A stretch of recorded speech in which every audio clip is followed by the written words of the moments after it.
हे दोस्तों, कैसे हैं आप। उम्मीद करता हूं आप अच्छे होंगे। मैं हूं विनोद राज। स्वागत है ट्रिकी हिंदी साहित्य चैनल में। दोस्तों, आज हम कक्षा 12 की एनसीईआरटी बुक जियोग्राफी भूगोल का भाग 1 जो है उसका पार्ट 3 जनसंख्या संगठन पढ़ने वाले हैं। इससे पहले ऑलरेडी इसकी 2 पार्ट डाली जा चुकी है। उसके अच्छे पार्ट को समझाया गया है, फिर उसके प्रश्नोत्तरों को डाला गया है। यदि आप उसको ना देखो तो उसको आप ज़रूर देखिएगा मेरे चैनल में कि प्लेलिस्ट में जाकर देखिएगा। एनसीईआरटी ज्योग्राफी क्लास 12 लिखा होगा, उसमें आप जा कर के उन वीडियो को आप दे सकते हैं। ठीक है ना। तो आज हम पढ़ेंगे कक्षा 12 के पार्ट 3 जनसंख्या संगठन। उससे पहले यदि आप मेरे चैनल को सब्सक्राइब ना किए हों, चैनल में पहली बार हैं तो चैनल को सब्सक्राइब कर दीजिए, बेल आइकन प्रेस करें जिससे आपको आने वाली वीडियो की नोटिफिकेशन मिलती रहे। लाइक करिए, कमेंट्स करिए और इस वीडियो को अपने दोस्तों तक शेयर जरूर करिए। तो चलिए हम पढ़ते हैं आज का भूगोल का तीसरा पार्ट जनसंख्या संगठन। थोड़ी हम इसको तीर से पढ़ाने की कोशिश किए हैं, ठीक है ना। आप इसको समझने की कोशिश करिएगा। स्क्रीन में पूरा ये आ नहीं रहा है, ठीक है ना।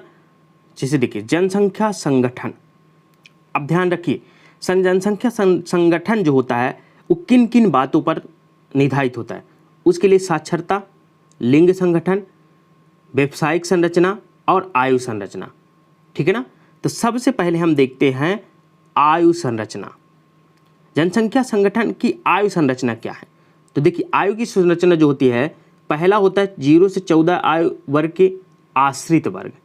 ध्यान रखिएगा 0 से 14 वर्ष आयु के जो वर्ग का वर्ग होता है वह आश्रित होता है, दूसरे पर डिपेंड होता है, ठीक है ना।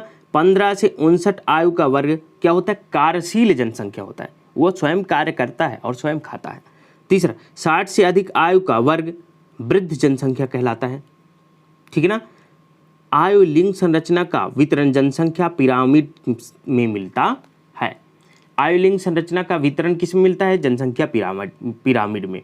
ओके, तो ये हो गई आयु संरचना। ओके, अब हम देखते हैं सब साक्षरता। ओके, साक्षरता को देखेंगे 7 से अधिक आयु का वह व्यक्ति जो समझ के साथ पढ़ लिख सकता है तथा अंक गणितीय परिकलन की योग्यता रखता है वह साक्षर कहलाता है। क्या कहलाता है, साक्षर।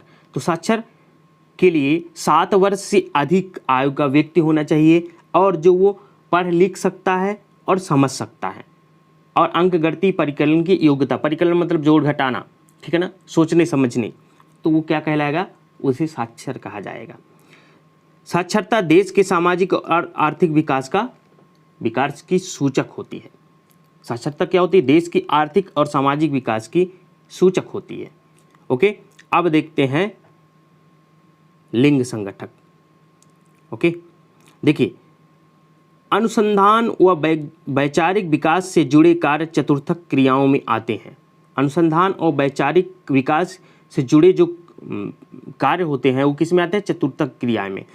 प्रति 1000 पुरुषों पर स्त्रियों की संख्या के अनुपात को लिंग अनुपात कहते हैं। ये परिभाषा है लिंग अनुपात। लिंगानुपात किसे कहते हैं, तो प्रति 1000 पुरुषों में जो महिलाओं की संख्या होगी उसके अनुपात को ही हम लिंगानुपात कहेंगे। विश्व की जनसंख्या का औसत लिंगानुपात 2003 के अनुसार 990 है। अब आप 2011 के अनुसार देख लीजिएगा, ठीक है ना। विश्व में लैटविया में उच्चतम लिंग अनुपात 1187 है, ठीक है ना। और सबसे कम लिंग अनुपात कहाँ है, संयुक्त राज्य अमीरात में। तो सबसे ज़्यादा कहाँ है, ये 2003 की बात कर रहा है, यानी सॉरी यहाँ पे 2001 की बात कर रहा है क्योंकि 2001 में जनगणना हुई थी। तो 2001 के अनुसार विश्व की जनसंख्या का लिंगानुपात कितना था, 990। सबसे अधिक कितना था, 1887 कहाँ था, लाइबेरिया में। और सबसे कम जो था 468 वो था संयुक्त राज्य अमीरात में। अब आप 2011 के अनुसार लिंगानुपात देख लीजिएगा। भारत विश्व की कितनी लिंगानुपात है, कहाँ सबसे ज़्यादा है, कहाँ सबसे ज़्यादा कम है। अब देखते हैं व्यावसायिक संरचना। तो जो जनसंख्या संगठन का है, तो व्यवसायिक संरचना में आता है प्राथमिक क्रियाओं में लगे लोग विकासशील देशों से अधिक मिलते हैं। विकासशील देशों में लोग प्राथमिक क्रियाएं ज़्यादा करते हैं, छोटे छोटे व्यापार ज़्यादा करते हैं। विकसित देशों में द्वितीय और तृतीय व्यवसायों में अधिक लोग लगे रहते हैं। तो द्वितीय तृतीय व्यवसाय हम नेक्स्ट चैप्टर में पढ़ेंगे, ठीक है ना। तो ये हो गए व्यवसाय। इन सभी से जनसंख्या का संगठन होता है, इन 4 कारणों से। अब हम कुछ इसके एक और देख लेते हैं, साक्षरता किस प्रकार होती है, ठीक है ना। 3 मीटर से समझने की कोशिश करेंगे। देखिए सबसे देखते हैं व्यवसाय क्या है। व्यवसाय में प्राथमिक, द्वितीयक और तृतीयक व्यवसाय, 3 प्रकार के व्यवसाय होते हैं, प्राथमिक, द्वितीयक, तृतीयक, ठीक है ना। साक्षरता, जनसंख्या संगठन, इसमें लिंगानुपात, परिभाषा उच्च निम्न। और देखिए ग्रामीण नगरी, आयु संरचना में आ जाएगा आयु लिंग पिरामिड, विस्तारित, स्थिर और ह्रास। ये हम इस तरह तीर बना करके भी इसको विवरित कर सकते हैं, ठीक है ना। आप देखते हैं थोड़ी महत्वपूर्ण तथ्य। जनसंख्या की आयु संरचना से तात्पर्य विभिन्न आयु वर्ग में बांटी जाने वाली जनसंख्या से। यह आयु समूह युवक तरुण, ठीक है ना, 0 से 14 वर्ष, प्रौढ़ वयस्क 15 से 59 और वृद्ध 60 से अधिक।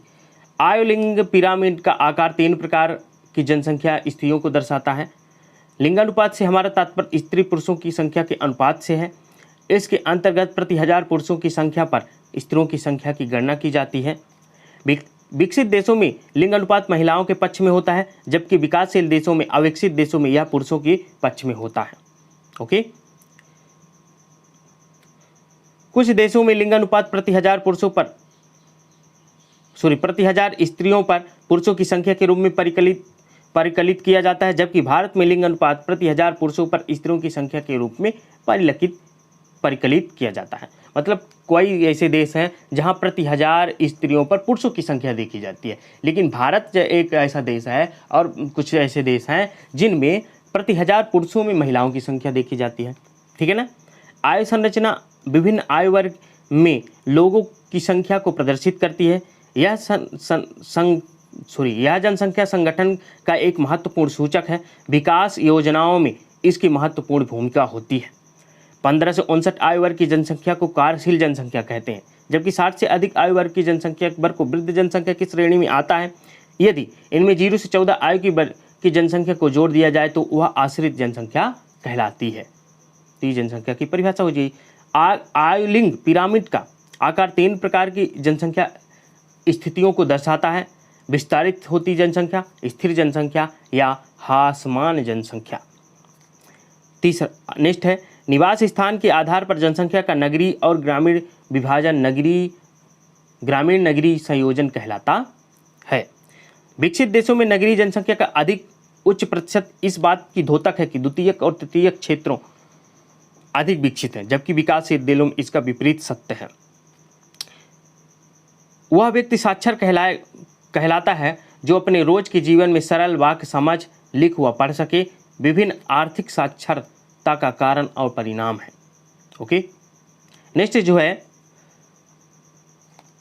आर्थिक क्रियाओं के अंतर्गत सक्रिय जनसंख्या के अनुपात का वितरण व्यावसायिक संरचना कहलाती है। नेक्स्ट जो है सभी आर्थिक क्रियाओं को 4 भागों में बांटा जा सकता है, प्राथमिक, द्वितीयक, तृतीयक और चतुर्थक व्यवसाय। मुख्य रूप से 3 ही होते हैं, चतुर्थक का बहुत कम विकसित देशों में इसका ज़्यादा प्रयोग होता है। अविकसित और विकासशील देशों में अधिकतर जनसंख्या प्राथमिक व्यवसायों में कार्यरत है, जबकि विकसित देशों में जनसंख्या द्वितीयक, तृतीयक और चतुर्थक व्यवसाय में संलग्न है। पोषित किए जाने वाले मूल, इसको हम एक थोड़ा देखते हैं चित्र से।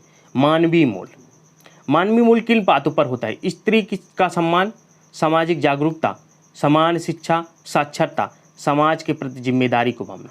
मानवीय मूल्य हमारी किन बातों पर आधारित होते? हम स्त्रियों को शिक्षा दें, सामाजिक जागरूकता बना के रखें, समान शिक्षा, सभी के लिए समान शिक्षा का व्यवस्था करें, साक्षरता हमारी बढ़नी चाहिए और समाज के प्रति हमारी कुछ जिम्मेदारी है, उन जिम्मेदारियों का निर्वहन करना चाहिए, मानव कल्याण करना चाहिए, ठीक है ना। जनसंख्या कम करने के लिए जागरूकता, बालिकाओं के प्रति समानता। जैसा कि भारत में जनसंख्या निरंतर बढ़ती जा रही है, तो इसके लिए भारत सरकार ने क्या किया है कि यदि किसी के पास 2 से ज़्यादा जनसंख्या है, यानी 2 से ज़्यादा संतान है, जीवित संतान, तो उसको भारत की किसी भी शासकीय सेवाओं में कार्यरत नहीं रखा जाएगा। ओके, तो ये रहा पार्ट 3 जनसंख्या संगठन। उम्मीद करता हूँ आपको कुछ समझ में आया होगा। एक बार आप पाठ को जरूर पढ़िएगा, किताब को इसको पढ़ने के बाद अब किताब पढ़ेंगे तो आपको किताब अपने आप समझ में आ जाएगी। उम्मीद करता हूँ ये वीडियो आपको अच्छी लगी होगी। ये वीडियो अच्छी लगी हो तो लाइक ज़रूर करिएगा, कमेंट्स करिए और इस वीडियो को अपने दोस्तों तक शेयर ज़रूर करें। यदि आप मेरे चैनल में पहली बार हैं, चैनल को सब्सक्राइब नहीं किए हो तो चैनल को सब्सक्राइब कर दें, बेल आइकन प्रेस करें, जिससे आपको आने वाली वीडियो की नोटिफिकेशन मिलती रहे। मिलते हैं नेक्स्ट वीडियो में, तब तक अपना ख्याल रखिए, स्वस्थ रहिए, धन्यवाद।